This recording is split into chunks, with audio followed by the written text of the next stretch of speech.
Hey everybody. So the other day I started a little mini series about my family. Now I'm going to try to keep this one a little bit shorter, but it's really hard because I remember things as I start talking about them, and it's hard to write down because regardless if I write it down or not, it's not going to be in chronological order. So when I was little, there was a story that was told to me to make me fearful, and it was kind of a if we don't like what you're doing, we will kill you story. And it was basically when my mom was younger, like early 20s, she worked in topless bar, and several of them, that was her thing, was to work in topless bars. My dad and his brother and his wife would accompany her. They would sit in the bar while she worked or whatnot, and the wife had an infant, and the infant would have to stay in the car, or the wife would sit out in the car with the infant. And she didn't like it that everybody else went into the bar and partied while she had to stay with her infant. So she smothered the infant with a pillow, and they buried it. They didn't report it, nothing. They just buried the infant. That was what they did, and that was the end of that. Um, it was really weird. So when we were little kids, we were just used as tools. That's all we were until my little brother was born, and he actually was their favorite. He was the baby. He was the one that they finally realized that they loved a child, and that was my little brother. I have two brothers, one in the middle, and then my little brother. So there's a lot of different instances where they would, leave us home alone for weekends, and I'd have to care for my brothers. Um, it's my dad had a lot of different discipline tactics. One of them was to hold your ankles, and you couldn't lock your knees. You had to bend them slightly, and you'd have to stand there for hours holding your ankles in a military position. Another one was hot sauce. He would find the hottest sauce that he could find, and he would make you drink it. And it was kind of a humor thing for him to see what your reaction was, or how hot of something you could stand. And if it wasn't those things, it was physical violence with a belt, a switch, a coat hanger, the little things you twist the blinds with, the little rods, all different types of things. He tore the bedpost off my bed once and just came at me with it. I remember my mom stopping it, but my mom was really weird about things. She would rescue my friends. If I had a friend that wasn't getting along with their parent or something like that, she would move them in.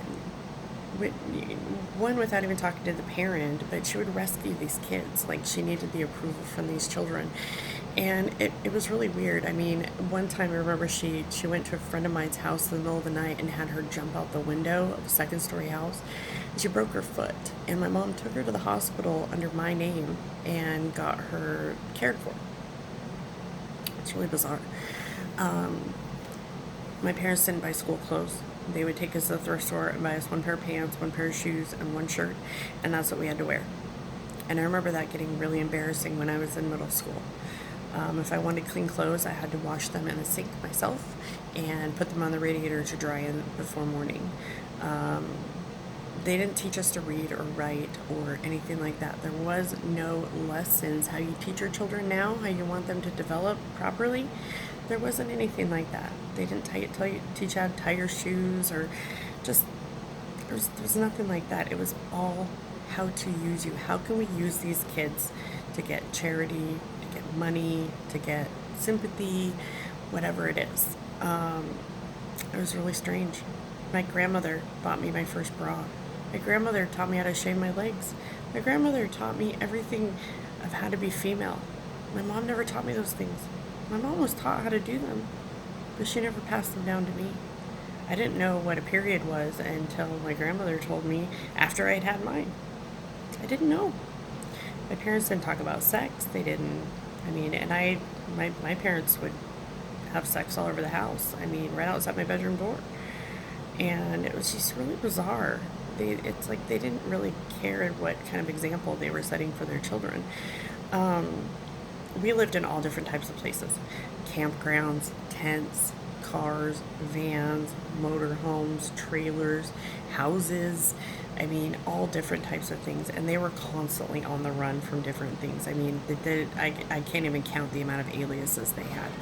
Now, when there was one instance when I was 12, I mean, it might have been 11, that my dad loaded all of us up into the car, my mom and my two brothers, and he drove us up on a fire service road, and he instructed us to get out into the stream and start catching these spawning salmon and putting them in the trunk of the car. And it was really weird, but there was like 40 fish in this car. And right when we were about to leave, the game warden showed up and asked some questions, and away we drove. But we lived about 20 minutes from this road, and when we got home, my dad was telling us to get rid of the fish in the woods, to get out there and throw them in the woods. He was spraying down the car, getting rid of all the fish eggs and whatnot, and when my dad had finally finished spraying it out, all of a sudden the sheriff and the game warden show up. And he goes running through the house and hits his head on a nail on the back door and runs up this mountain.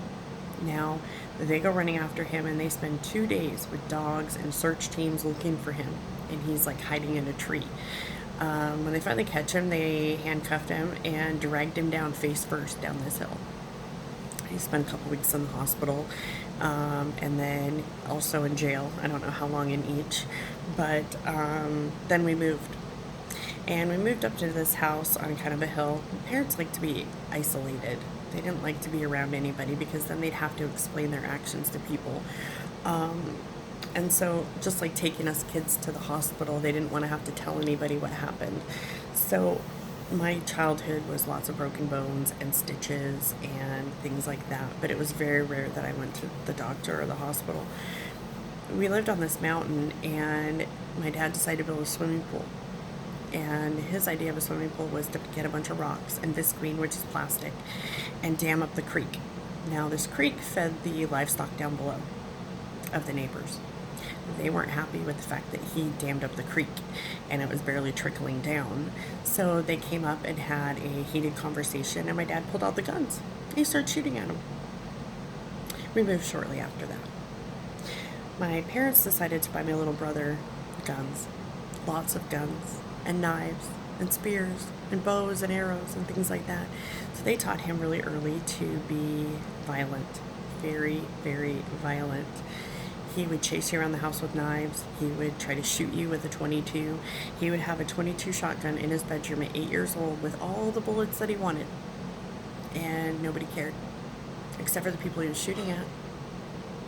So when we finally moved to Washington for the last time in 1990. It was when my cousin died. He was in a car accident, and he died. We were 11 months apart, and he was probably the only family member that I was really close with besides my grandmother, and he died. And it was really sad. So we moved here into one of my grandmother's houses, and I remember from that point forward, I think I was 14 when we moved here, my parents really started their insurance scamming, where I remember sitting in front of 7-Eleven with my dad in his truck, and he was trying to coach me on how to dump soda on the floor so he could go in and slip in it. Now, every month they had a different scheme going on. They were suing someone, they were trying to get someone to, some sort of car accident. Oftentimes, my parents were talking to the same insurance companies from different claims that they had done. One time, my mom accused the bus driver of saying my brother had AIDS, so she threatened to sue them, and she got $10,000, and they put it in an account for my brother, and she managed to get it out for education or something. She managed to get the money out and spend it. And he got a car, a $1,000 car or something, and ended up wrecking it. But they took it. That was just their means, was to use us to get their money. And when they got these big settlements of money or these insurance payouts, they would buy frivolous things. They would never buy food or clothes or pay bills or anything like that. When I turned 18 years old, I had thousands and thousands of dollars worth of debt that they had racked up in my name. It's still not all clear. I will forever have bad credit because of them. It's just the way that they are. And they've always been cowards. They make their children do their bidding. It's just what they did. They had their kids do it, but not their son, not their baby. He never had to do anything like that. It was all mostly me because I was the oldest. And if you didn't do it, there were consequences, serious consequences. But when we moved into my grandmother's house, things got even weirder. One time I came home and there was a butcher knife in my waterbed and a extension cord laying perfectly in a puddle of water. Now, I don't know if that was my father or if it was my brother, but one of them tried to kill me. My dad would chase my best friend down the street with a butcher knife. My little brother would chase me with a butcher knife or cut the phone line or whatever. It was just, I would wake up with him sitting over me with a butcher knife right at my forehead. That was just what he did. They put him on Prozac at 8 years old and my mom took him off. That was her baby. Neither one of my brothers finished the 7th grade. They both quit, and my parents didn't care. My mom and dad didn't care about education. They didn't care about futures. They were, it's like we were expected to be grifters when we grew up. There was no talk of, they didn't teach you how to tie your shoes or how to, really do anything. We were just there for them to use and threaten. If we didn't do what they wanted, they would threaten us. Now, my mom started morphing into different personalities when I was about 15. All of a sudden, these teepees were erecting in the front yard, and she was wearing these ceremonial outfits of Native American chiefs and weird things right across the street from this huge church that was very popular. They broadcast things on TV. It was Overlake Christian Church. It was very popular. Thousands of people would show up. And she was out there on Sundays doing these big dances in front of this church. It was getting really weird. They were starting fights with the neighbors down below, putting big signs on plywood about heroin addicts and just lots of attention and things like that. And that's when the mafia things showed up.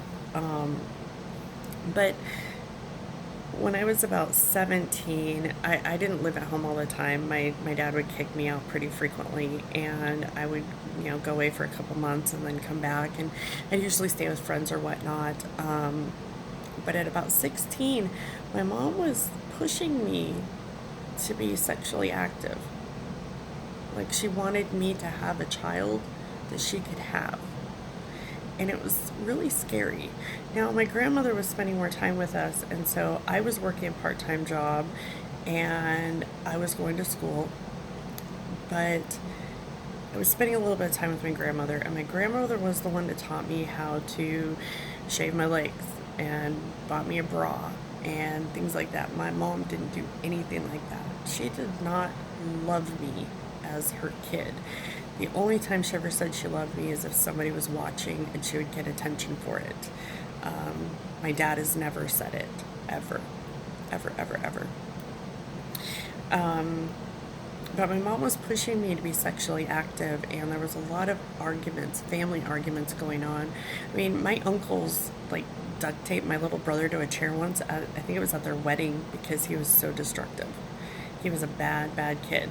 Now, he was chasing my friend and I around with a butcher knife when I was a teenager, and we locked him in the closet until my mom came home. But my mom and dad would fight a lot, and so often my dad would be living in his van and my mom would be seeing boyfriends at the house, and so she would come home and Jesse would just get all of this attention. But we locked him in a closet once because he wouldn't stop with the knives, and we were actually really afraid, but we were in charge of him when my mom was on a date.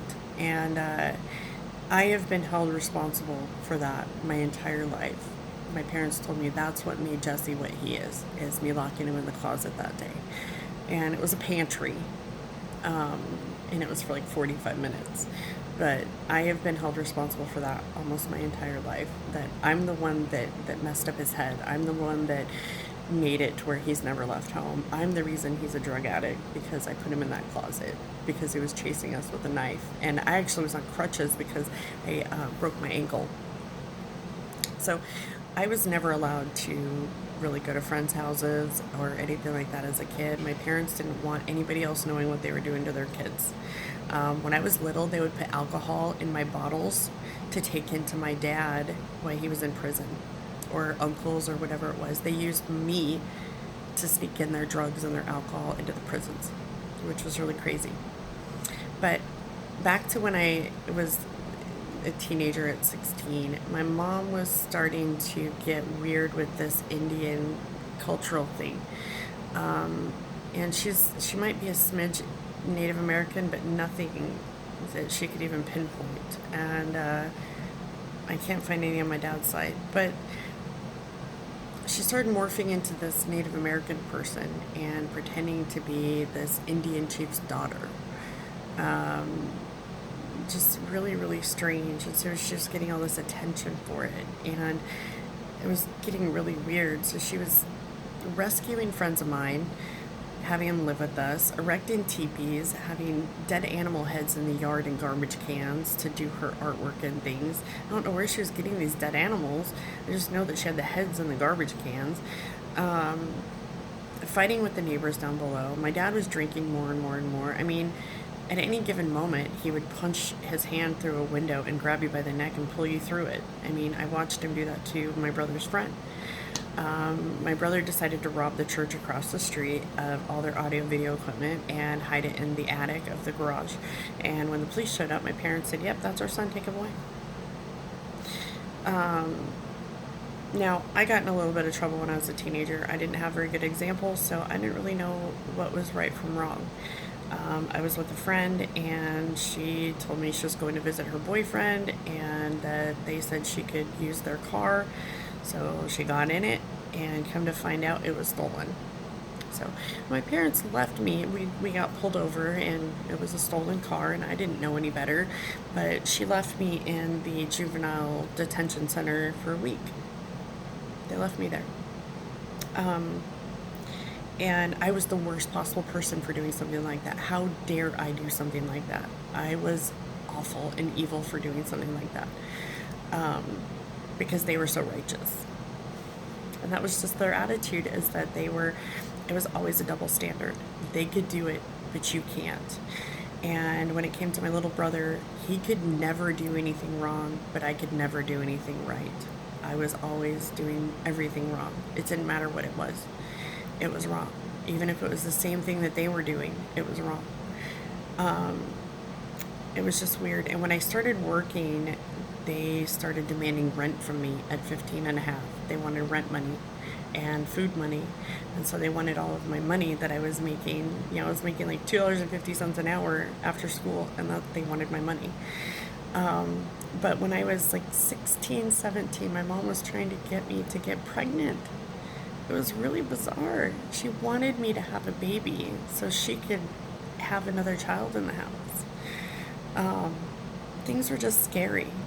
But at this point, I'm going to stop because I can't get into the baby story without it getting really, really long and really, really frightening. So I'm going to end it right here.